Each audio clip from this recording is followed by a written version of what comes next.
ម៉ោង3 និង 12 នាទីព្រឹកនៅភ្នំពេញនៅយប់នេះមានសភាពស្ងប់ស្ងាត់ធម្មតាសុខាជាអ្នកបើកតាក់ស៊ីម្នាក់ដែលធ្វើការវេនយប់ជារៀងរាល់ថ្ងៃយប់នោះមានគណៈពេលដែលគាត់កំពុងបើកឡានតាមផ្លូវងងឹតមួយទូរស័ព្ទរបស់គាត់ក៏បានមានអ្នកហៅតាក់ស៊ីហើយទីតាំងដែលត្រូវទៅ pick up នោះគឺមុខវត្តចាស់សុខាមិនបានគិតច្រើនទេគាត់បើកឡានទៅទីនោះពេលទៅដល់មាននារីម្នាក់ឈរនៅក្រោមដើមឈើស្លៀកអាវពណ៌សសក់វែងមុខរបស់នាងមានសភាពស្លេកស្លាំងនាងបើកទ្វារឡានហើយនិយាយតែមួយឃ្លាគត់បងជួយជូនខ្ញុំទៅផ្ទះផងសុខាសួរផ្ទះនៅឯណានាងក៏ឆ្លើយទៅតាមផ្លូវនេះទៅខ្ញុំនឹងប្រាប់បងលុះប្រហែល10នាទីក្រោយនារីនោះចាប់ផ្ដើមនិយាយបងបើខ្ញុំប្រាប់រឿងមួយបងកុំភ័យណាសុខាសើចតិចរឿងអីនាងស្ងាត់មួយសន្ទុះហើយនិយាយថា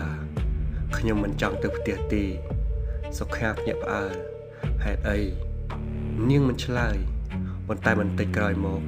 នាងចង្អុលទៅផ្លូវមុខបងឈប់នៅផ្ទះពណ៌ខៀវខាងមុខសុខាក៏ឈប់ឡាននារីនោះបើកទ្វារ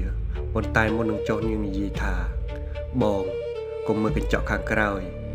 ហើយនាងបានបាត់ទៅក្នុងផ្ទះសុខាឈរមើលផ្ទះនោះពីក្នុងឡានបន្ទាប់មកគាត់សម្រេចចិត្តបើកឡានចេញតែពេលឡានចាប់ផ្ដើមគាត់ភ្លេចពាក្យដែលនាងនោះបានប្រាប់គាត់មើលកញ្ចក់ខាងក្រោយកៅអីខាងក្រោយក៏ទៅទេប៉ុន្តែមានស្នាមទឹកនៅលើកៅអីដូចជាមនុស្សសើមទឹកបានអង្គុយនៅទីនោះសុខាចាប់ផ្ដើមភ័យភ្លាមនោះទូរស័ព្ទរបស់សុខាក៏រួមម្ដងទៀតគឺជាអ្នកគ្រប់គ្រងតាក់ស៊ីសុខាឯងទៅណានឹងសុខាឆ្លើយខ្ញុំកំពុងជូនភ្ញៀវទៅផ្ទះមកខាងទៀតក៏ស្ងាត់បន្ទាប់មកគេនិយាយដោយសំឡេងញ័រភ្ញៀវណាសុខាឆ្លើយនារីម្នាក់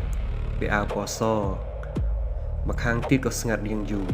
ហើយនិយាយថាសុខាឯងជប់ឡានភ្លាមសុខាឆ្លើយថាហេតុអ្វីមុននេះ3ឆ្នាំ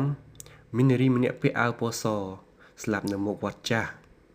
សុខាចាប់ផ្ដើមដកដង្ហើមធំហើយអ្នកគ្រប់គ្រងក៏បន្តថាហើយផ្ទះពណ៌ខៀវដែលឯងនិយាយគឺជាផ្ទះរបស់នាងស្លាប់នៅម៉ោង 3:12 នាទីសុខាក៏មើលនាឡិកាគឺម៉ោង 3:12 នាទីភ្លាមនោះសំឡេងស្រីម្នាក់ខ្សឹបពីកៅអីខាងក្រោយបងខ្ញុំប្រាប់បងហើយកុំមើលកញ្ចក់ប៉ុន្តែរឿងនេះមិនទាន់ចប់ទេព្រោះនៅព្រឹកបន្ទាប់តាក់ស៊ីរបស់សុខាត្រូវបានគេរកឃើញនៅខាងមុខវត្តចាស់ទ្វារឡានបើកចំហ